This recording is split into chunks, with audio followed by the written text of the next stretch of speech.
in this movie was about us really starting to bring our own experience these many years into these characters and the epic sojourn. Well, we always talk about that, having emotional ownership over what you're working on. The more emotion you bring to it, then the more it resonates with you as a performer or an artist or creative working on it. You do better work because you're connected to it. Probably, yeah. And look, after 20 plus movies, we, the audience, our cast and crew, the whole planet was kind of in this resonance with each other, and it was all leading up to this finale, So, I mean, I remember it so fondly. We were definitely, as you were saying, looking to stick the landing, and this was just one of those days that felt like just another day in the shoot, but we know when there's important days, you're like, all right, this one kind of has to work, or Act 3 isn't as meaningful, The focus that would come to those days would be significant, right? Like we spent a lot of time talking about your death scene, and that was something that maybe we talked about for well over a year or two. Yeah, and just kept refining until it got simpler and simpler. Well, you know me too. There's nothing I like more than chasing you down on a weekend and making you go through pointless draft after draft for something that winds up being 3 words.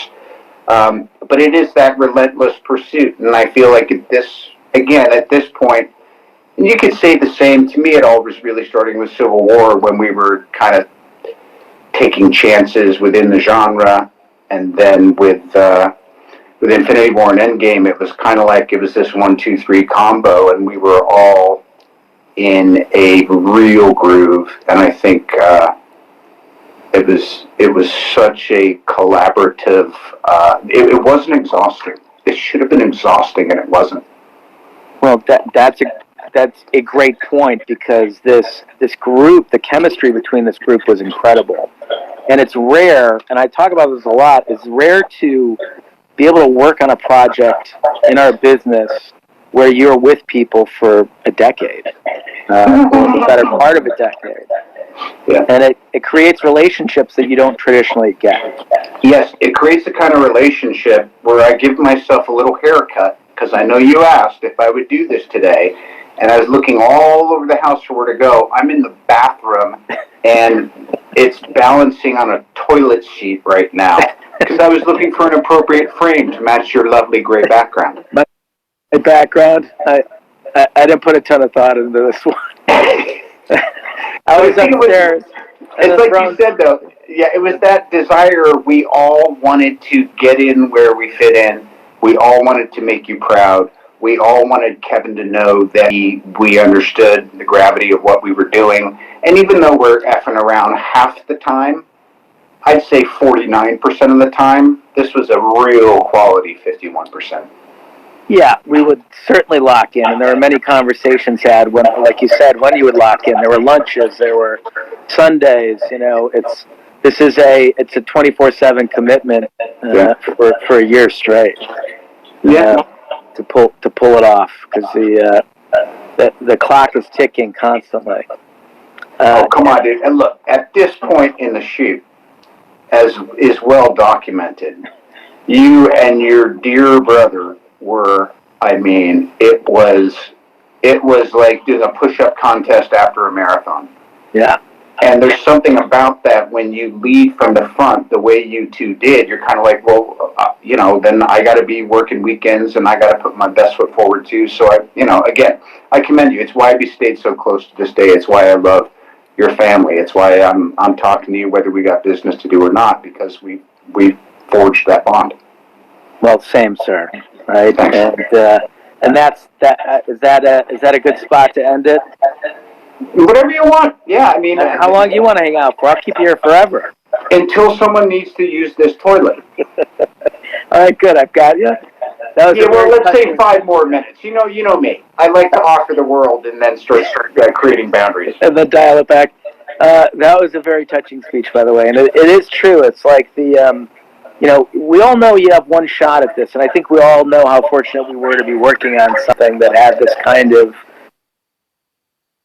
attention and this and could pull audiences the way that these projects did. And I know I sent you some of the clips early on of audiences reacting to the moments in the movie, and that's just so rare to be part of something like that, where a theater is almost behaving like a rock concert. Oh yeah.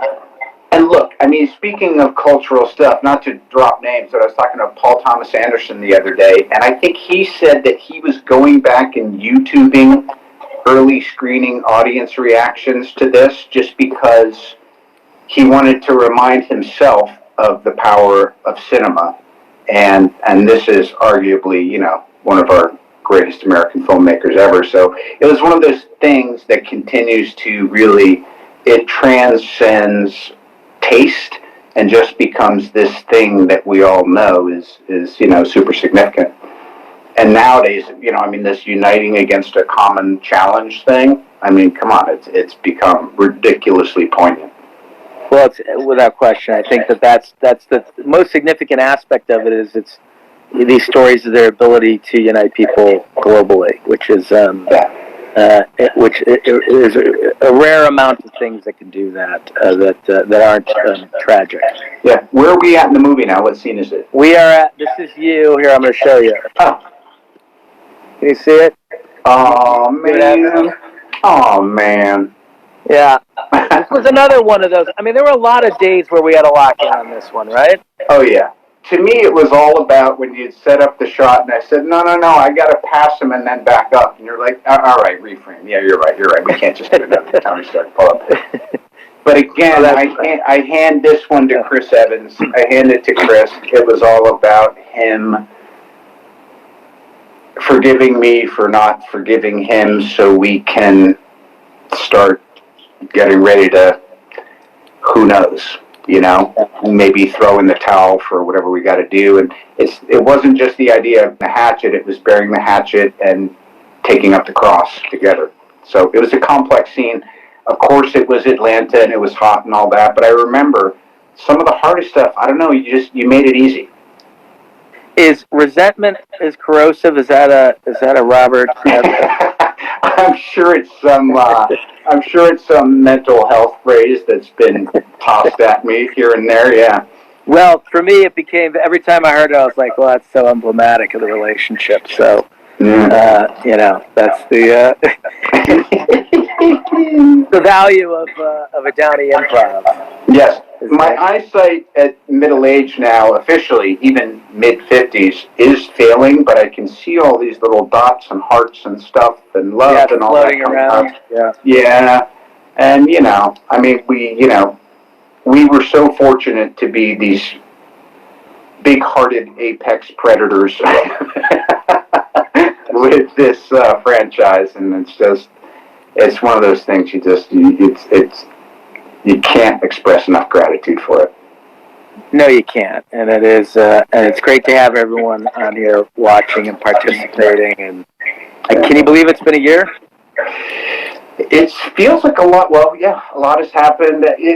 All time is very strange right now. There's cycles within cycles, but it's been fantastic. All the allotted introspection, and I won't say why, but I had an occasion to be interfacing with the other 5 of the original 6 Avengers just a few days ago, and after we all kind of hung up off whatever our Zoom-like call was, I just got this wave of all that, and then it did feel like about a year ago, but you know, it was years leading up to it. It felt like it was a year to do it and finish it and get it out, and I'm sure for you, it feels like a year ago you worked for 1,000 years straight. It did. Although I would say that it feels like you go to summer camp and then they yank it away from you. Because we do have a lot of fun working on these things together. Everybody has a lot of fun. You get real close to each other, and then you miss it. You know, maybe we'll all have to do it again someday. Well, you know, the people will they will move us towards what they want. Yeah, by the way, we just got a hello from Turkmenistan, which I think is really... Oh, wow. Yes. Oh, my gosh, they are rolling in, aren't they? Yeah. Oh. Yeah, all very sweet. Cool. Who else? You got other guests? You got other surprise guests dropping in? You're it. I could never. No one can follow you, sir. So Wow. we're just doing the first hour of this. So we're about 9 minutes away from the first hour. So Wow. you've admirably carried a good 10-minute chunk of this this live event. All right. Well, love everyone who is joining us for this. Love you, Russos, madly, and obviously love this movie like no other. Well, we love you too, sir. All right. You be safe and healthy. Thanks, Joe. All right, we'll talk to you soon. Okay. Bye. Alright, so there we have it. What a great conversation. Let me know your thoughts about all this in the comment section down below. I would love to know your thoughts. And also let me know what was your favorite part of Avengers Endgame. And if you like this video, don't forget to give it a thumbs up. Click that subscribe button. I would love to see you here again. And allow me now to thank my Patreon supporters. Thank you for choosing to support my channel. I appreciate you all so much. So once more, thank you for watching this video, and consider checking out this channel's Patreon as well. I would appreciate that too. Thank you for watching this, and now be on the lookout for more fun videos and reactions, and I will catch you in the next one. Have a blessed one.